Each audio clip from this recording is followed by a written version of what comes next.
हिंदी को आपके हाथों तक लाने की जिम्मेदारी मेरी, मेरे साथ सीखने की जिम्मेदारी आपकी. భాష నేర్చుకోవాలి అంటే పాఠాలే కాదు, పట్టుదల, ప్రాక్టీస్, ఓపిక ఉండాలి. వీడియో చివరి వరకు చూడండి. ఫస్ట్ టైం ఛానల్ చూస్తున్నట్టయితే ఛానల్ సబ్స్క్రైబ్ చేయండి, లైక్ చేయండి, ఫ్రెండ్స్ అండ్ ఫ్యామిలీ మెంబర్స్ కి షేర్ చేయడం మర్చిపోకండి. ఈ వీడియోలో మనం భూత్ కాల్ అంటే గతంలో గడిచిన వాక్యాలని ఎలా చెప్పాలి, నేను, నువ్వు, మేము, మీరు అనేటువంటి సబ్జెక్ట్స్ తో ఎలా చెప్పాలి నేర్చుకోబోతున్నాము. దీనికన్నా ముందు నేకి సంబంధించిన రూల్స్ ఒక వీడియో చేశాను, అది చూడండి. తర్వాత సింపుల్ పాస్ట్, రీసెంట్ పాస్ట్ కూడా పోస్ట్ చేశాను, అది చూసి ఈ వీడియో చూడండి. సో మీకు బాగా రూల్స్ అర్థమవుతాయి. ఈ పూర్ణ భూతకాల్ అంటే ఏంటి? గడిచిన కాలంలో అంటే ఒక క్రియ జరిగి చాలా కాలం అయ్యింది లేదా చాలా సమయం అయ్యింది అని చెప్పడానికి ఉపయోగించేటువంటి వాక్య నిర్మాణం ఎలా ఉంటుంది అనేది మనం ఈ వీడియోలో చూద్దాం. సో ఇక్కడ మనం ఈ వాక్యానికి చివరన థా, థే, థీ అనేటువంటి సహాయక క్రియలను జోడిస్తే సరిపోతుంది. మన సింపుల్ పాస్ట్ లో ఏం నేర్చుకున్నాం? మేనే పానీ పియా, నేను నీరు తాగాను. నెక్స్ట్ మేనే పానీ పియా హై, సేమ్ సెంటెన్స్ కి హై పెట్టాము. ఇప్పుడు కూడా సేమ్ సెంటెన్స్ కి లాస్ట్ లో థా, థే, థీలు పెట్టడం వలన ఈ పని జరిగి చాలా కాలం అయ్యింది, చాలా సమయం గడిచింది అనేటువంటి అర్థం వస్తుంది. ఈ థా, థే, తీలు కూడా ఎలా వాడాలి అన్నది సెపరేట్ వీడియో చేశాను, అది కూడా చూడండి. నెక్స్ట్ ఒక్కటే గుర్తించుకోండి, భూతకాలంలో నే ఉపయోగించినప్పుడు క్రియాపదం సబ్జెక్ట్ అంటే పర్సన్ ని బట్టి కాకుండా కర్మని బట్టి ఎండ్ చేయాలి. కర్మని బట్టి అంటే ఏంటి?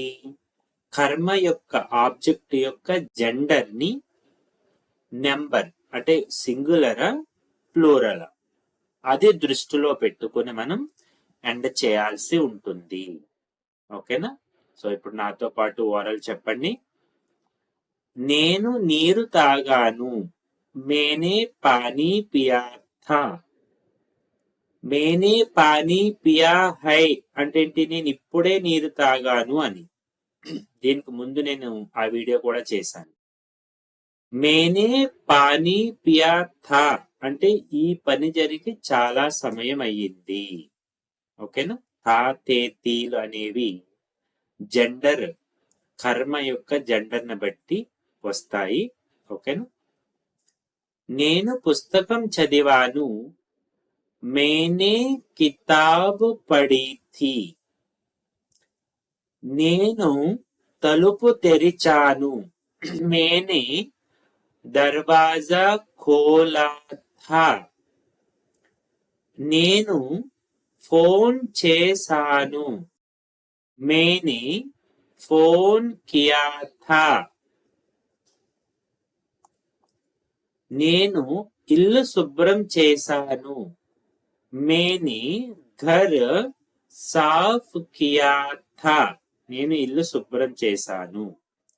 ఇక్కడ నేను అనేది మెస్కులైన్ ఆర్ ఫెమినైన్.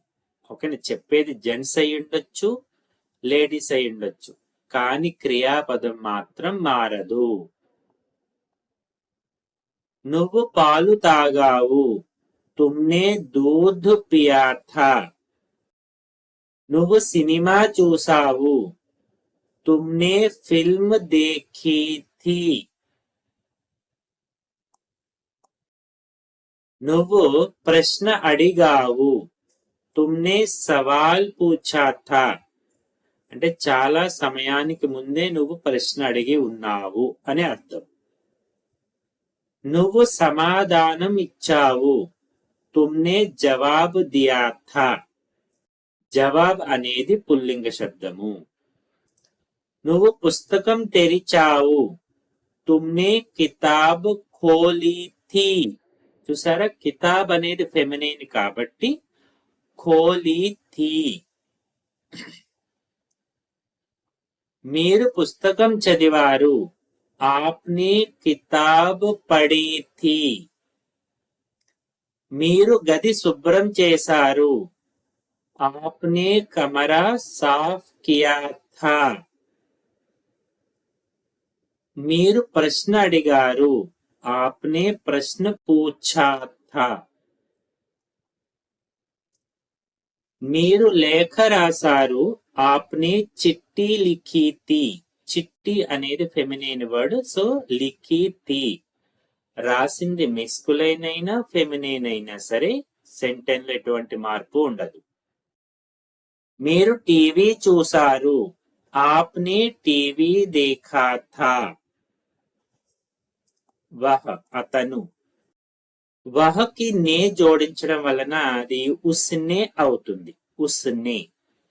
ఉస్నే దూద్ పియా థా. అతను పాలు తాగాడు. అతను లెటర్ రాశాడు. ఉస్నే పత్ర లిఖా థా. ఆమె పాలు తాగింది అన్నప్పటికీ కూడా ఉస్నే దూద్ పియా థా అనే చెప్పాలి. అతను తలుపు తీశాడు. ఉస్నే దర్వాజా ఖోలా థా. అతను పని చేశాడు. ఉస్నే కామ్ కియా థా. అతను సమాధానం ఇచ్చాడు. ఉస్నే జవాబు దియా థా. నాతో పాటు ఓరల్ చెప్పండి. ఇప్పుడు ఆమెతో కూడా వచ్చింది చూడండి. వర్డ్ వచ్చి ఉస్నే. ఆమె పుస్తకం చదివింది. ఉస్నే కితాబ్ పఢీ థీ. ఆమె కాబట్టి థీ రాలేదు, కితాబ్ను బట్టి వచ్చింది. ఆమె తలుపు మూసింది. ఉస్నే దర్వాజా బంద్ కియా థా. ఆమె ఫోన్ చేసింది. ఉస్నే ఫోన్ కియా థా. ఆమె భోజనం వండింది. ఉస్నే ఖానా బనాయా థా. ఆమె బొమ్మ వేసింది, చిత్రాన్ని. ఉస్నే తస్వీర్ బనాయి థీ. వాళ్ళు భోజనం తిన్నారు. వాళ్ళు వే ప్లస్ నే ఉన్హోనే అవుతుంది. ఉన్హోనే ఖానా ఖాయా థా. వాళ్ళు భోజనం తిన్నారు. వాళ్ళు పని చేశారు. ఉన్హోనే కామ్ కియా థా. వాళ్ళు తలుపు తీశారు. ఉన్హోనే దర్వాజా ఖోలా థా. వాళ్ళు లెటర్ రాశారు. ఉన్హోనే చిట్టి లిఖీ థీ. వాళ్ళు బొమ్మ వేశారు, చిత్రం. ఉన్హోనే తస్వీర్ దేఖీ థీ. చూశారు. మేము చూడండి. మేము పుస్తకాలు చదివాము. हमने किताबें पढ़ी थी. किताब సింగులర్, కితాబేం ప్లూరల్. మేము స్కూల్కి వెళ్ళాము. हमने స్కూల్ గయా థా. గయా రావాలి, నాట్ జాయా. మేము భోజనం వండాము. हमने खाना बनाया था. మేము పాట విన్నాము. हमने गाना सुना था. మేము పని పూర్తి చేశాము. हमने काम खत्म किया था. తుమ్ముతో చూడండి. ఇక్కడ తుమ్ లోగో, లోగ్ అనేది పెట్టడం వలన అది మీరు, నువ్వు, అందరూ, మీరు అందరూ అనేటువంటి మీనింగ్ వస్తుంది. తుమ్ లోగోనే ఘర్ సాఫ్ కియా థా, మీరందరూ ఇల్లు శుభ్రం చేశారు. తుమ్ లోగోనే చిట్టి లిఖీ థీ, మీరు లేఖ రాశారు, మీరందరూ. మీరు పుస్తకాలు చదివారు. ఆప్ లోగోనే కితాబే పఢీ థీ, మీరు ఫోన్ చేశారు. ఆప్ లోగోనే ఫోన్ కియా థా, అంటే మీరందరూ అన్నట్టుగా. మీరు సమాధానం ఇచ్చారు. తుమ్ లోగోనే జవాబు దియా థా, మీరు సమాధానం ఇచ్చారు. ఇలా గత కాలంలో, గడిచిన కాలంలో చాలా సమయం జరిగింది ఇది పని జరిగి అని చెప్పేటప్పుడు ఈ సెంటెన్స్ స్ట్రక్చర్ ఇలా ఉంటుంది. ఓకే, जाते जाते वीडियो लाइक कीजिएगा. Thank you.